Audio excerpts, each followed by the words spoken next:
Good morning, everyone who's present in the hearing room today and those of you who are participating virtually. Welcome to today's follow-up public forum regarding the Commission's processes. And we're very appreciative for those of you who participated on June 13th and those who have returned today. I mentioned at our last forum on June 13th that we wanted to schedule a follow-up forum, everyone. And so the clerk's office issued on June 19th a notice of follow-up public forum regarding, in part, Commission Order Number 2025-181. And in that notice, it states that the follow-up public forum will be held today, August 1st, 2025 at 9:30 a.m. in the Commission's hearing room. We also requested that interested persons please file their notice of intent to participate no later than Friday, July 18th, and any comments that the participants may have had at that time on July 18th.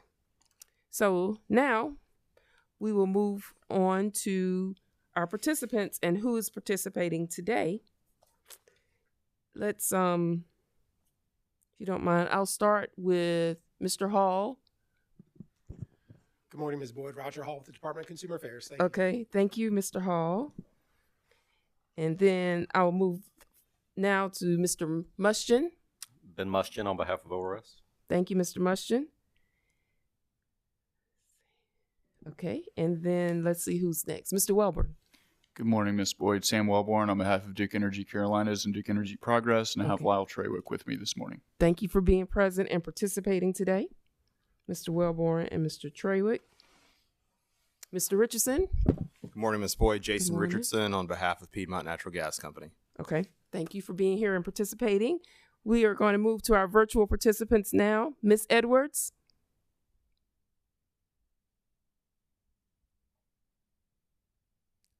Okay, we'll come back to Ms. Edwards. Ms. Edwards, we can't hear you. Mr. Terraini. Good morning, Charlie Terraini on behalf of the Nexus Water Utilities. Thank you for being present and participating, Mr. Terraini. Good morning, Jocelyn. Can you hear me now? I can. Good morning, Ms. Edwards. How are you? Good, other than struggling with this computer. Good morning. Well, wave at us and let us know if you are experiencing issues, and the team in the back will let me know, okay? Live stream team. Okay. Mr. Anselmo. Thank you, Jocelyn. Michael Anselmo with McGuire Woods, appearing virtually, which I appreciate. I've been relegated to the porch on vacation because my daughter is making too much noise, so hopefully I don't have any much interference back there. Joining me as well is in-house corporate counsel Elizabeth Hutton. She's also participating virtually. Thank you so much, Mr. Anselmo and Ms. Hutton.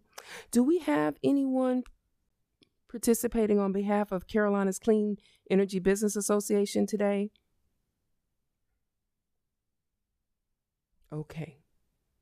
Did I miss anyone's name or any stakeholder who's present today?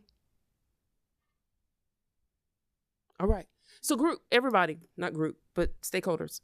I thought maybe we could begin with the list that I'd compiled on my wall in my where I work.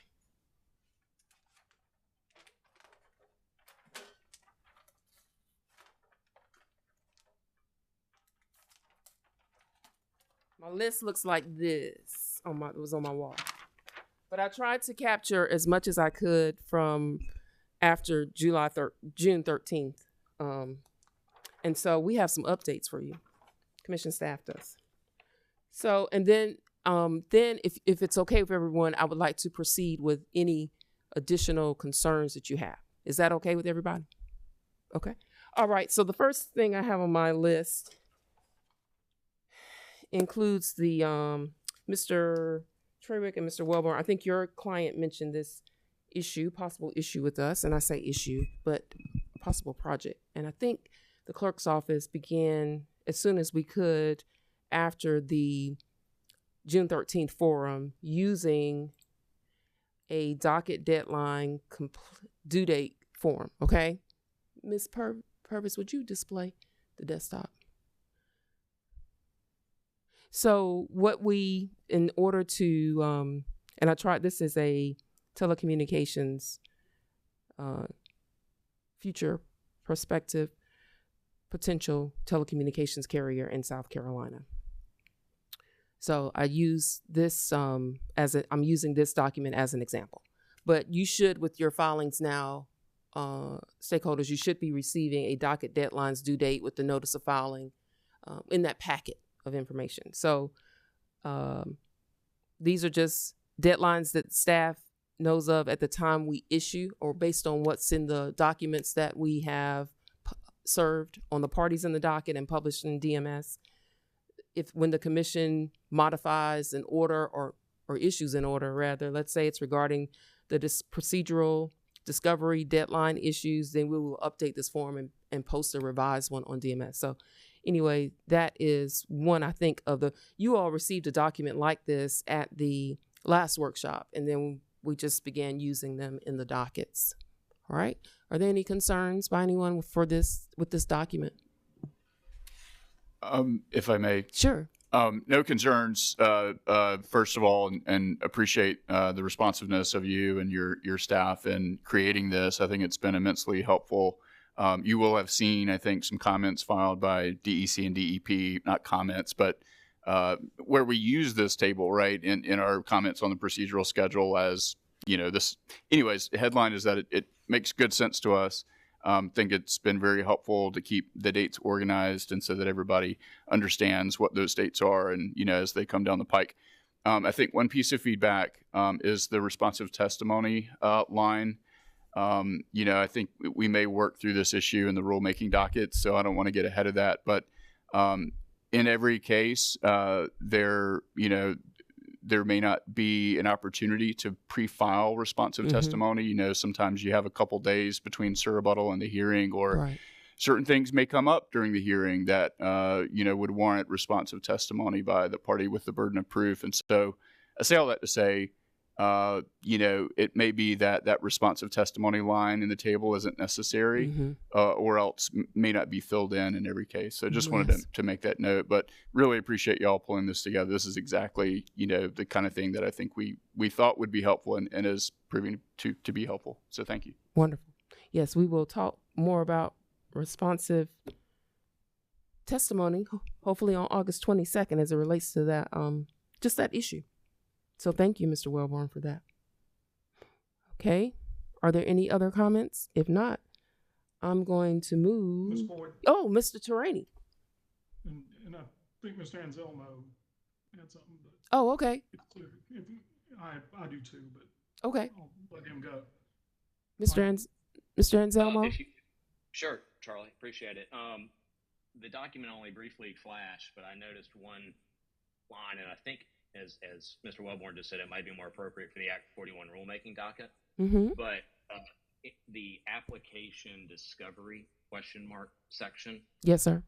Something occurred to me as I was preparing for this today is that Act 41 was explicit that there are distinct phases of discovery that coincide with various checkpoints throughout the case. Yes, sir. But recent revision to 103.823 requires applicants, whoever they are, to file direct testimony simultaneous with their application. Yes. So in such cases, I don't frankly understand how there will be discovery related to an application, because that period will close simultaneously with the filing. So just something to flag for discussion of the Act 41 docket. Okay. Because it seems as if the interplay of the Act along with the Commission regulation really doesn't allow for discovery when application and testimony is filed simultaneously for discovery related to the application. Thank you for bringing that. So that line might not be necessary For like rate the vast cases? majority of matters. Yes, ma'am. Anything covered by 823. Anything covered by, okay, wonderful. Thank you for highlighting that issue. Thank you, Mr. Anselmo. Jocelyn, can we comment on that or ask? I'm not following Michael's logic there. Oh, okay. To explain how there's no application discovery just because testimony is filed at the same time. Sure. And like I said, Roger, we can, excuse me, Mr. Hall, we can flesh this out in the rulemaking docket. But I think the plain reading of Act 41 is that the General Assembly contemplated distinct phases of discovery as listed in the statute. And what that means is when you're doing, or a party's doing discovery, let's say, for instance, related to ORS's direct testimony, and then the next phase of the case is the other party's rebuttal testimony. The discovery related to ORS's rebuttal would have to terminate prior or at the time the rebuttal testimony is filed. That closes that phase of discovery. And when the application and direct testimony is filed simultaneously, there is no period in which to conduct discovery specific to the application. You would then be sending discovery related to the direct testimony filed by the applicant. It's a strange nuance of the interplay of these two that I don't think was intended, but exists. So, but we can talk about it more, and I'm happy to talk about it with you offline. It's just something I think we do need a flag to figure out as a sort of template schedule goes out, whether it's necessary for all matters. Appreciate it, Mr. Yanzo. And like you said, yeah, we can talk about it more. I think there's been some differing opinions on what a phase is and what different phases it applies to. But yeah, obviously that's conversation probably for another day. Well, the 22nd, hopefully y'all, Yeah. if you that you care to share with, us, we're going to be talking on the 22nd of August. Yes. Okay. Yeah. Thank you, Mr. Sorry, Hall. Charlie, I didn't mean to take over here. My question's more prosaic. So we have this document and it's going to be filed in DMS. How does this work with, there's also a timeline tab on the case, where we have matters, orders, applicants, et cetera. There's a timeline tab. Yes, sir. Will that be changed as these documents are filed, or? So that's a great point, and shouldn't they be the same? Yes, you're right. And I should have asked Randy Erskine to join us today. We just I just signed the purchase request for Spartan Technologies to begin working on the URL for our dockets so that our staff can link archive videos to the respective dockets. And so I'm going to text Randy while we're in here. And the reason being is we do have some other issues that are included in that project. It's one of the milestones updating the timeline, but I need to go ahead and get Randy because I think I just signed that like yesterday or day before yesterday. So Spartan, I'm sure, has not started working. We need to amend that and issue a change order or whatever. So thank you for bringing that up, Mr. Terraini. I just wanted to flag that as I've been in a couple of dockets where for whatever reason the schedule got changed inside the docket, but the old dates remained on the DMS tab, and it really kind of caused all kinds of confusion. Yeah, I'll get Randy, and let's come back to this issue. I'm gonna place a star on my page. Thank you. Yes, as soon as Randy comes in. Okay. Is there anyone else? Jocelyn? Yes, ma'am. Can you hear me? This is Nanette. Yes, ma'am. Hi. No issues with the form. And this may not be the proper time, but I wanted to just get it out there. Mm-hmm. For matters that are not rate cases or fuel cases or otherwise having a statutory deadline, and I am kind of leaning towards those individual complaint cases, like a pro se complainant, would it, rather than saying that the discovery schedule must be filed with, let's say it's a complaint case or something that doesn't have a statutory deadline on it, Mm-hmm. could you have in your filing, rather than include the proposed discovery schedule, could you request instead that there be a status conference? And the only reason I say that is in some cases, especially coming from telecom, there's not always a statutory deadline in these. And also, my second part of my question is, quite often we have not necessarily a contested matter, but maybe an informational filing, or it's a filing that we're required to make by statute. but it's not necessarily going to evolve into a contested case. Is it the contemplation that every filing would have this discovery procedural schedule is really my main question. I think right now, Ms. Edwards, we are creating a schedule like this for every case until we probably talk some more on August 22nd, which is when the workshop for the rulemaking process for Act 41, if that proceeds, but we do have notices. So right now, for consistency purposes, and because we can't confer with our stakeholders except in a setting like this, that's why we are consistently using this form until we can have a justifiable reason for not. I hope that makes sense. So, but you mentioned something else. Come on up, Randy, and you may have a seat. I'll get right to you. You mentioned something else. So you asked for a status conference. I am interested in talking about that a little more. So are there cases where you think if a schedule a proposed schedule is not included in the initial pleading or the pleading initiating a docket, you were about to talk about a scheduling conference, and I thought maybe okay, can you elaborate on that? I could see a situation where rather than try and put together a proposed discovery procedural schedule, okay, maybe the moving party could ask that a hearing officer in a status conference be permitted, and then that way you could evolve into hopefully a mutually agreed upon discovery schedule if discovery is even required. To be even more blunt, maybe there's times that you don't really want to have to do a ton of discovery, and it may not be the kind of case that requires it. So by asking for that status conference, you have an opportunity for a general discussion without immediately putting in front of others, this discovery procedural timeline. Yeah. Yes. So, and we've been issuing this timeline for cases where we're issuing some type of notice of filing or notice of filing in public hearing, or just a notice of hearing, because individual complaint dockets we don't issue a notice of filing.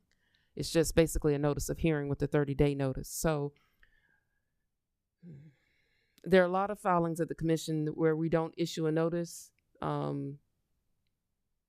at all. And in those instances, I don't think we're really as concerned about the discovery. Well, the clerk's office would not issue, and it may be helpful. For example, this is public information. I sent in 2 dockets this week an email to the parties in a case. There's a new statutory deadline for like facilities, and I said staff intends to place these matters on the commission's agenda on X date. And one of the parties in the docket stated that they had filed discovery. We don't typically issue notices in those dockets, right? So because we don't anticipate a hearing being scheduled. So I'm wondering, I'm rambling, but I'm really not. I'm wondering if the point that you're making is within X number of days after the filing is received, a filing like that, would it be helpful for a status conference? Is that kind of what you're alluding to, or? Yeah. Mm-hmm. I think I'd like, this for the purposes of this workshop, I'm, kind of throwing it against the wall and would like to see what others think. Okay. But it may be helpful in some cases. Okay. All right. So I'm going to begin with our virtual participants to see if you have any responses right now, and then we'll ask those of you who are in the room if that's okay. Okay. So Mr. Turaney, do you have any comments regarding Ms. Edwards' idea about a scheduling conference? Yeah. Okay. I think they're often useful, and it avoids a lot of this. A schedule goes out and then the parties come back and, we really want to change it and we have a lot of back and forth. I wonder if there's some way to just expedite the request first. Like if you're filing something and you think you're going to want one, if there's some, I mean, right now, I guess we can always just ask for a status conference. I'm just wondering if there's some way to just automate it to where when you become a party in a case, do you want a status conference? Either when you file or when you intervene, is a status conference necessary to do X and Y? I don't know. It's just a thought. It might end up causing a lot of problems with pro se's though, because maybe they will always ask for a status conference. But anyway, that's all I got. Okay, thank you. Mr. Anselmo?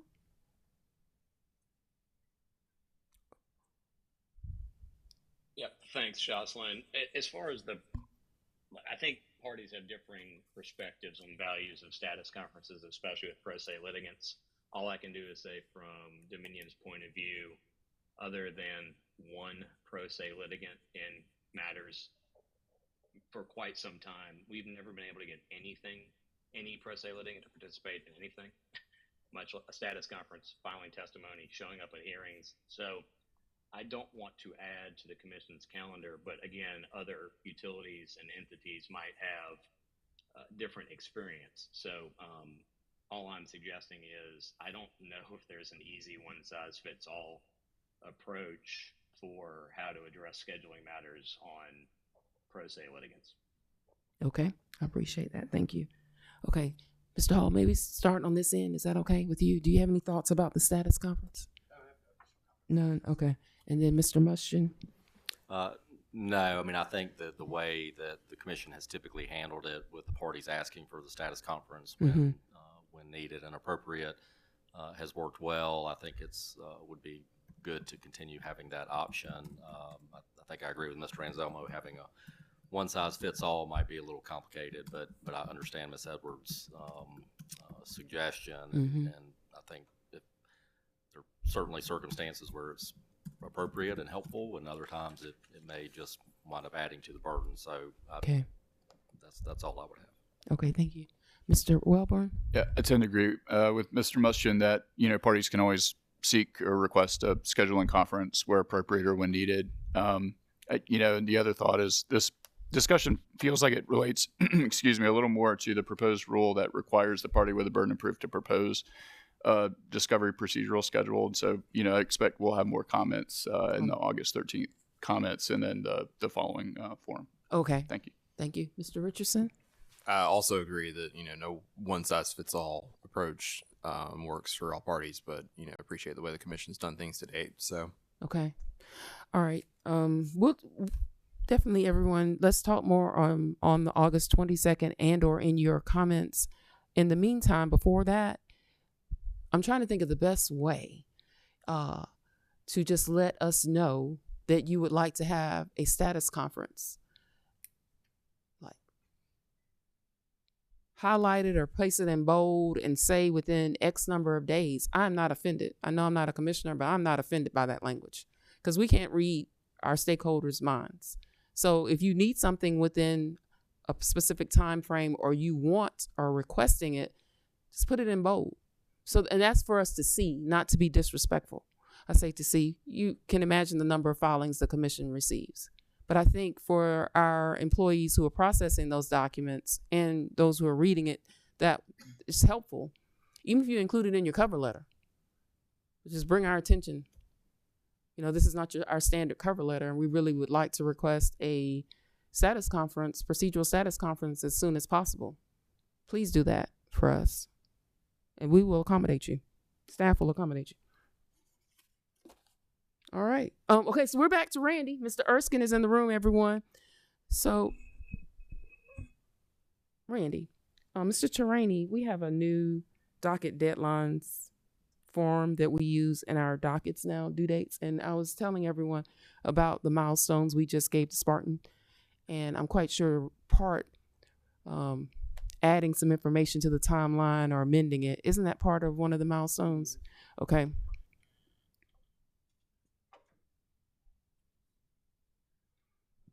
So on the DMS, on the timeline, there's currently sort of a workflow, but they're going to add some additional items and put it in the order that things occur, Okay. and that's a milestone. All right. Mr. Trainey asked, because due to Act 41, there's some other procedural issues that we need to include. I would like for us, if we can, amend that, what we've sent them as it relates to the timeline, Sure. what they're going to do, plus what's now in our included in our docket deadline due date template. Okay. So I told them that when did you tell them to start working? Wasn't it this week? I submitted the purchase order and the statement of work to Knowledge Services this week, and they are building out the project. Just to back up, that small application development contract has changed vendors from TAPFIN to Knowledge Services. So there's a whole new process of getting set up in their system. Okay. I submitted that this week, so I would expect next week they'll have that in place, and Spartan can start working on the new milestones. Okay. So I was telling our stakeholders that we're starting with the URL. That's priority, but that we'll need to submit like a change order or whatever for this. Yeah. Okay. Yeah. All okay. right. So I'll work with Randy, everyone, to Mr. Terani to accommodate what you mentioned. Thank you. Okay. Thank you. All right. So next on my list, let's see. So there were two issues regarding the customer complaint form, everyone. And the first one, though, that our stakeholders mentioned, I want to say, was it I can't remember if it was Mr. Richardson or Mr. Terani. You asked about the email addresses for individual customer complaints. Was that you? Oh, that was Mr. Traywick. Excuse me. That was Mr. Traywick. So, Mr. Traywick, I received some advice regarding our form, and this is what I've been told that we can do. I'm sorry I'm clicking through, but here it is. This is the form. This is the current form, okay? So the advice that I received relates to this language. The language at the bottom of the customer complaint form currently says, I understand and agree that the information given on this form is public information that will be published on the Commission's website, and I understand such information may be subject to public scrutiny or further release. So I've been advised to amend the language on the form to read, I understand and agree that the information provided on this form, including my name, email address, and phone number, and other contact details, will be published on the Commission's website along with the content of my complaint and may be subject to further public disclosure. I'm not so certain that I will want to include the telephone number, so you probably will not see that. But the email address and the other information. So I'm waiting for the employee who updates this form to return, and then we will begin including the email address with the filer's consent. All right. The other issue I mentioned that I'd received a concern internally about the individual complainant's awareness of the full procedure when the individual complainant files a complaint with the Commission. We updated our form to include the language that you see that appears on the screen now. Basically, the filer will be required to note with a check mark that, or an X, or signify that they understand that they are applying for a complaint hearing without a lawyer, and that they can access the pro se litigant guide by clicking on this link. The individual complainant understands that they are required to appear before this commission should the complaint result in a hearing. That appearance can be virtual or in person so long as my image can be seen. The filer notes, I understand that if I wish to participate virtually, I must participate in a pre-hearing testing of the virtual technology. Next, the filer will indicate if I do not appear in the pre-hearing visual technology testing, I understand that this will result in the dismissal of my complaint. And finally, the complainant will acknowledge, if I do not appear in the hearing, I understand that this will result in a dismissal of my complaint. So our external stakeholders did not request that information. That's a result of some concerns from employee internally, but I just wanted you to know about those issues related to the individual customer complaint process. Ms. Edwards, Mr. Terani, and Mr. Anselmo, Ms. Hutton, I can't see you. Do any of you have any feedback that you want to provide? I'll begin with Ms. Edwards. Hey, Jocelyn, no, not at this time. Thank you. All right, Mr. Terani.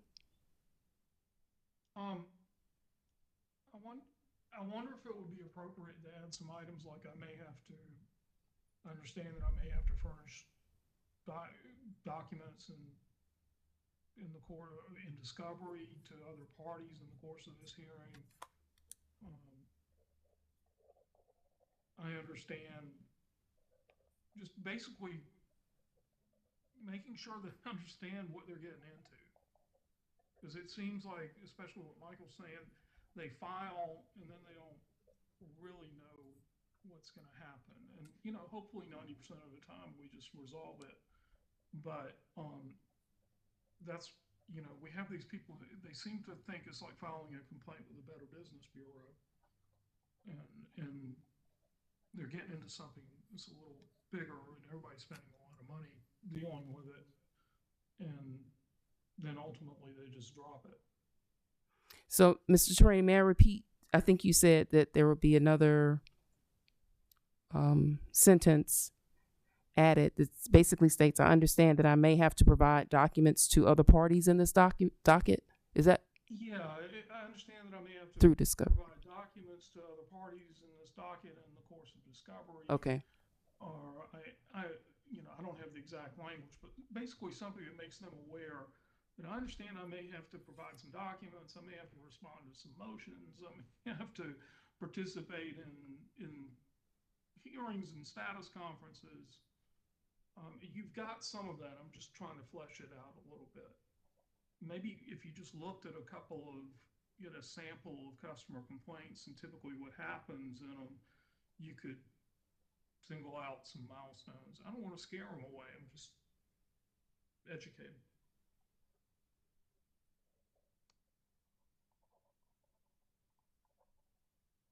Okay, thank you. Let's see, Mr. Anselmo. Yeah, Jocelyn, I appreciate your efforts on this. As you know, we've had discussions with you on customer complaints. There are some other issues that we could maybe address in another docket. But one thing that I think would be beneficial to the commission on this form is the customer complaint form allows the pro se litigant to decide whether they want traditional service or e-service. But Regulation 103-805B conditions pro se representation of themselves on, and I'll quote it, that they must agree to e-filing and e-service unless excused from doing so for good cause shown. It would be very beneficial, I think, if they are required to do it by email. It shrinks and compresses the timeline associated with service by mail, under Rule 6, where they get 3 or 5 extra days every time you mail something. Plus, it'll streamline whether the parties in the commission know that the pro se litigant intends to file testimony, things of that nature. As of now, there's just a void. But the rule does require pro se litigants to participate by e-filing and e-service. So I think the form might need to be reformed to conform to that regulation. Were you referring to 103.817.1? Or you use something? 103.805B. Oh, 805. Okay. Excuse me, sorry, 103.805C.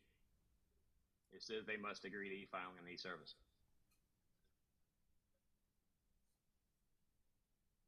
Unless they show good cause why they can't, i.e., I don't have a computer. But the onus is on the pro se litigant to get permission to opt out of e-filing and e-service. Okay, thank you, Mr. Anselmo. Sure. Mr. Hall? I appreciate it, Jocelyn. As you know, the department doesn't get involved with the individual customer complaint docket. So just sort of, just reading this without direct experience on how some of those processes work. The only thing that jumped out at me is whether saying that something will result in dismissal is a little bit absolute. Okay. May result. And again, those two circumstances I understand. Obviously, if they don't appear at a hearing, it's likely to result in dismissal. Again, maybe it's excused. Maybe parties agreed to reschedule. So that's my only comment, is whether will result is a little strong. Thank you. Mr. Mushroom? I had a similar comment as Mr. Hall, but other than that, no further comments. Okay, thank you, Mr. Mushroom. Mr. Welborn?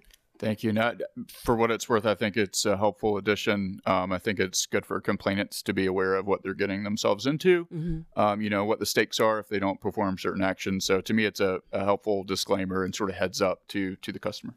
Okay. Thank you. Mr. Richardson? I agree with Mr. Wellborn and no further comments. No further comment. Okay. Thank you, everyone. We will brainstorm internally about this forum again. Appreciate everyone's comments. Okay. What else? Okay. So then, Mr. Trewick, I think you filed a letter about concerning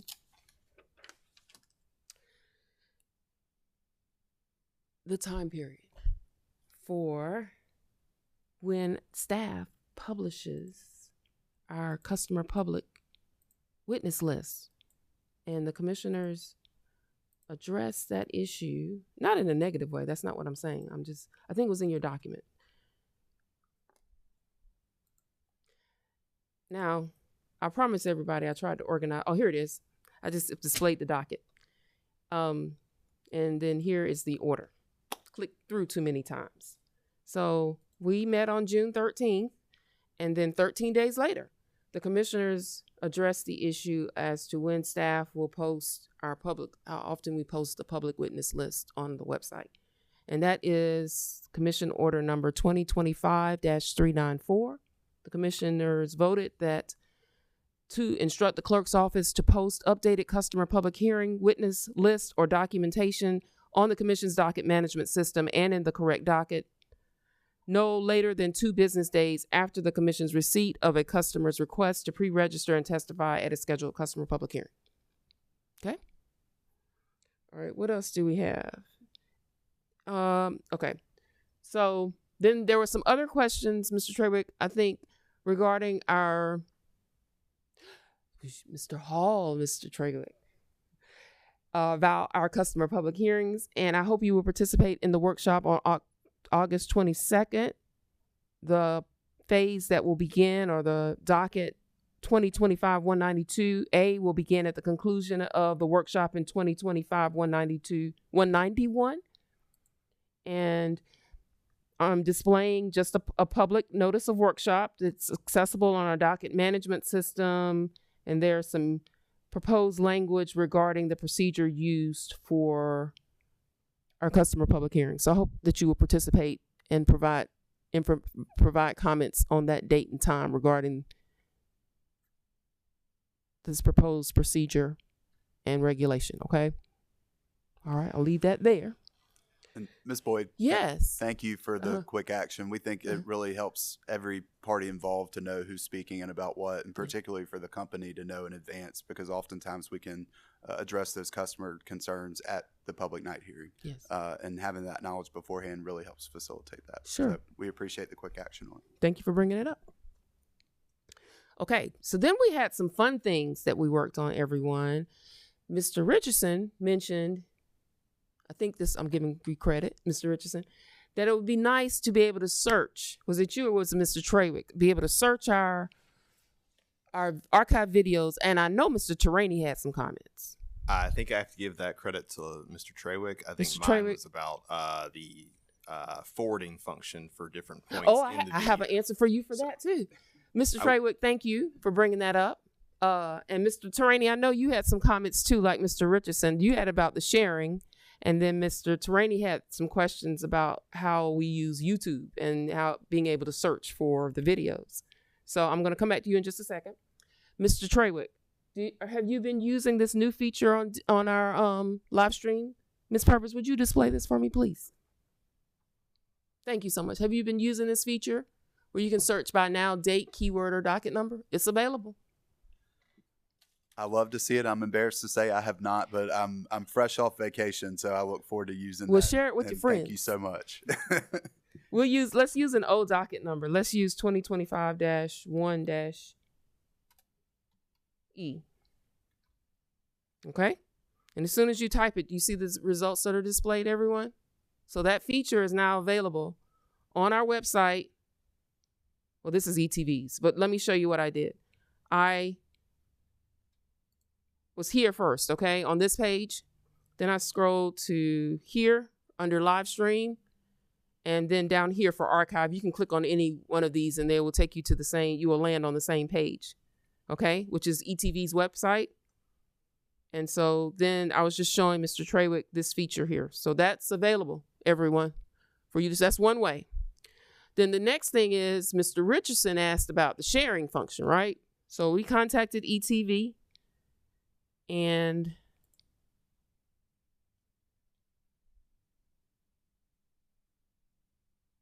I know it's working because I don't want it to play. See that right there, Mr. Richardson? And I'm on Google Chrome. All right? Yeah. And it's working. So it's working on Chrome. I think the last time we told you could only use Firefox. Is that right, Ms. Purvis? Okay, so this is Chrome. Here's Edge. We're going to open a, so this is Edge that I'm on now. I'm going to use the same process, or procedure rather. Click on live stream. Click on commission business meetings. Let's find an old one. Let's click on the commission business meeting from yesterday. All right. Where's there it is. There's share. It's working. So you should be able to copy that and share it with the link there with whomever. Thank you. Okay, no problem. Thank you for bringing that to our attention. I want to chime in. Okay. The same thanks. Just very much appreciate that. That's very helpful. Yeah. Good. Very cool. Awesome. All right. So then the last thing, Mr. Taraney, was the issue that you brought to our attention. And if you recall, Randy Erskine was in here, our IT manager, and we told you that he'd filed the approved milestones with the new vendor. It's no longer Beeline. I forgot the name. But then they correspond, that third party is there basically it's like a payment source. But we do communicate directly with our vendors as it relates to the actual work.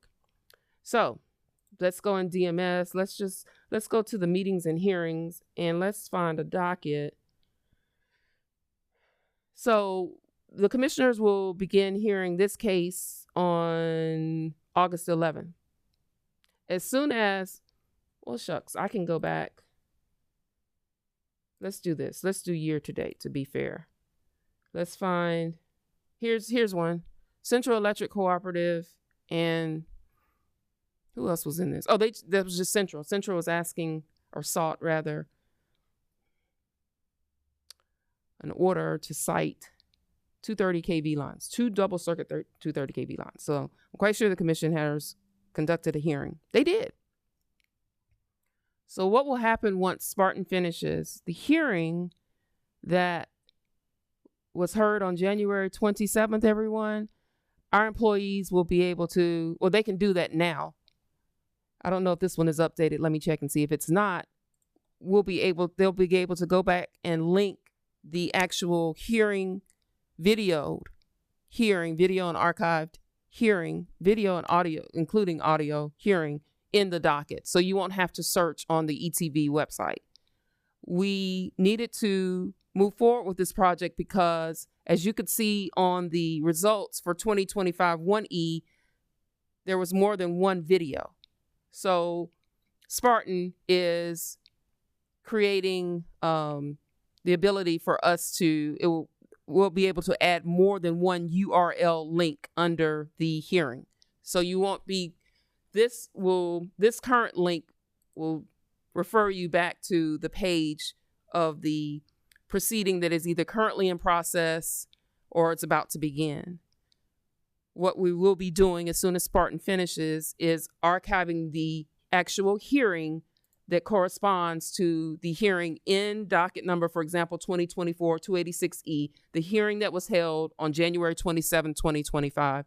You will be able to just click that link or links if there's more than one link to automatically review or view the archived proceeding. Mr. Taraney, does that make sense as to what we're working on? We're just waiting for our vendor to finish working? That's great. Okay. That's fantastic. All right.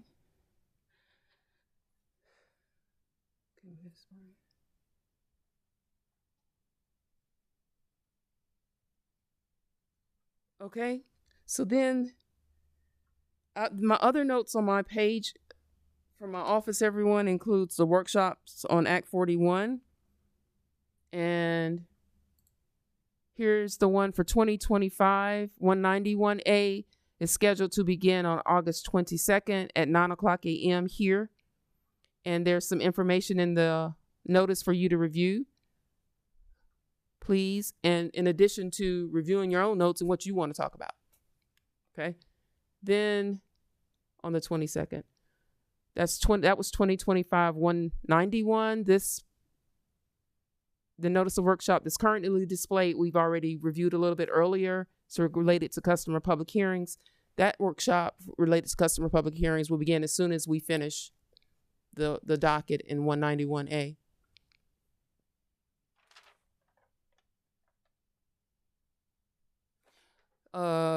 Last thing, Pam McMullen asked me, Jocelyn, are you sure you want to issue a notice this soon in advance for 2026? And I said, yes, I am.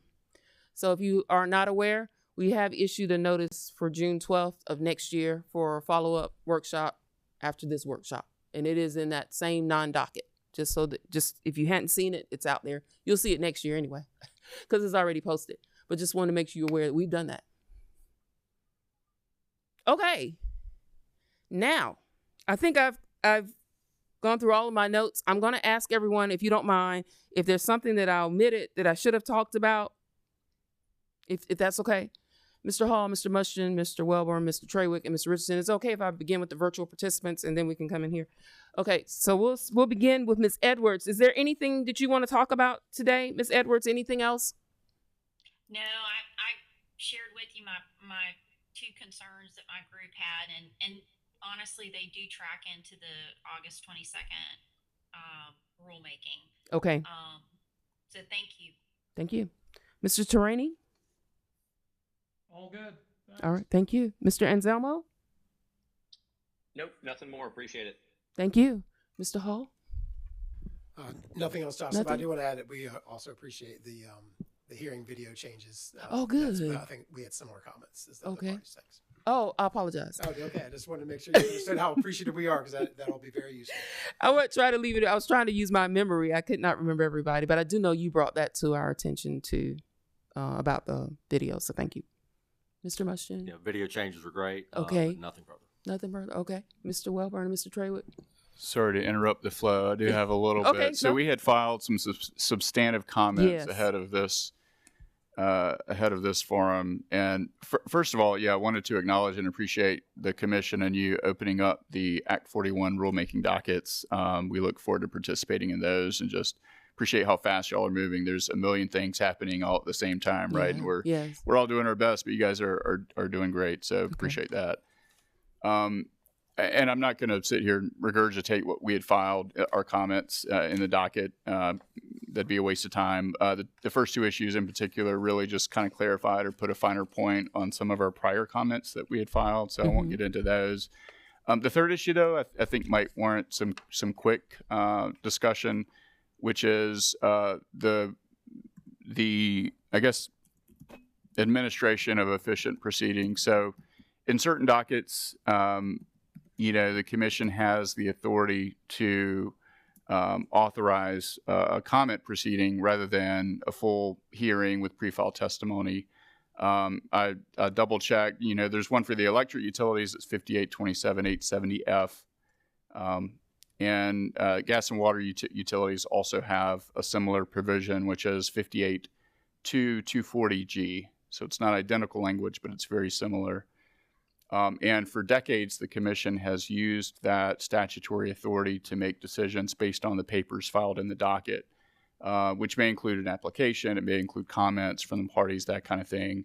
That was the design of the General Assembly, to keep things efficient where possible, and to save time. And so, again, that's been used successfully. It saves the commission's time, it saves the parties' time and expense, in terms of preparing testimony and getting ready for a hearing and then participating in the hearing.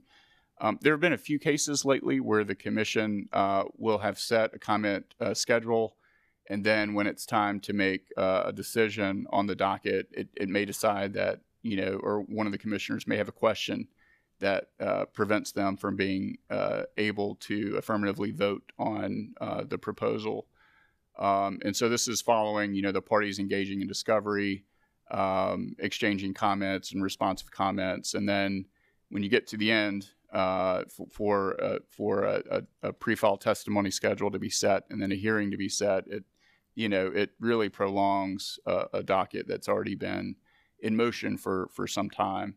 And so the main thrust of our comments filed in this docket was, rather than pivoting to pre-file testimony and scheduling a hearing, there are some other options that the commission could consider, such as a hearing officer scheduling a forum where the commission could talk to the participants in the proceeding, the parties in the proceeding.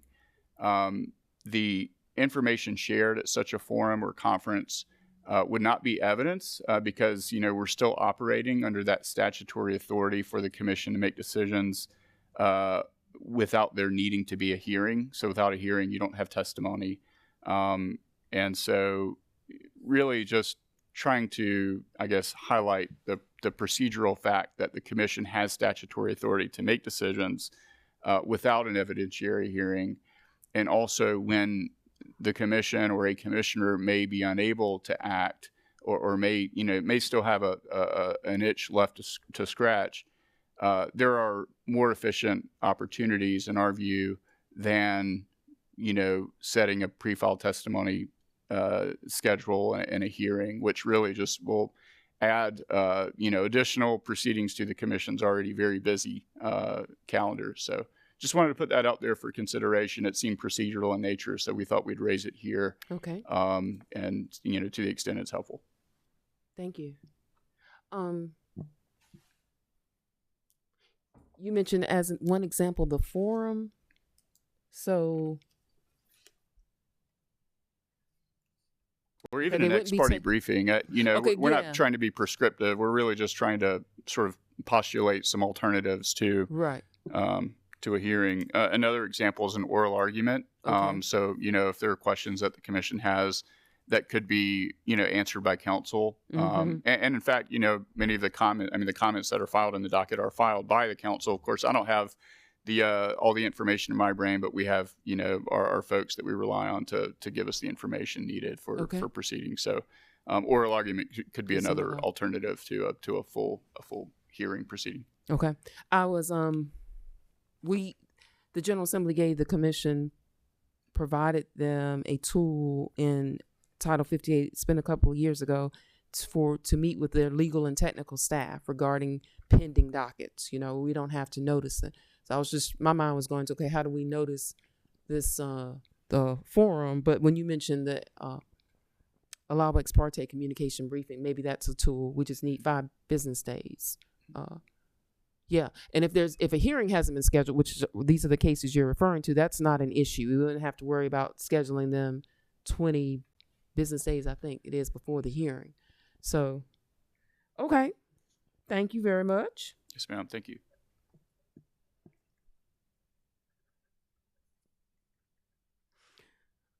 Mr. Richardson. No further comments this time, and Piedmont appreciates the opportunity and all the hard work that the commission has done in this docket. Thank you. So, I don't think I missed anyone. We are going to work on the customer complaint form some more. I'll make sure the chair is aware, Mr. Welborn and Mr. Trawick, about your comments regarding cases that are pending before them, and if there are questions, maybe some other tools they can consider if they have questions where a hearing has not been scheduled. Ms. Edwards, please, if you notice prior to us finishing our discussions on the 22nd or any time during that process that your client really wants or needs a scheduling conference with us or would like one, please let us know. And that goes for everybody else too, but Ms. Edwards initiated that part of the conversation today. So please just let us know. What else am I missing? Oh, Charlie's docket deadlines. issue. Thank you for bringing that to our attention. I will work with Randy so we can amend our work order. I don't think I've missed anything. Ms. Edwards, thank you for participating today. Mr. Terraini, we appreciate you for being present and participating. Mr. Anselmo and Ms. Hutton, thank you for participating today. Mr. Hall, thank you for being here and participating. Mr. Mushton, we appreciate you as always. Mr. Wellborn, Mr. Treywick, thank you so much for your comments and participating. And Ms. Henderson, I forgot Ms. Henderson is in the audience today. And Mr. Richardson, last but not least, thank you good to see you. Okay. All right. We'll see you, hopefully, everyone. If you can't participate at our advisory committee meeting on the 15th, maybe we'll see you on the 22nd. Have a great weekend.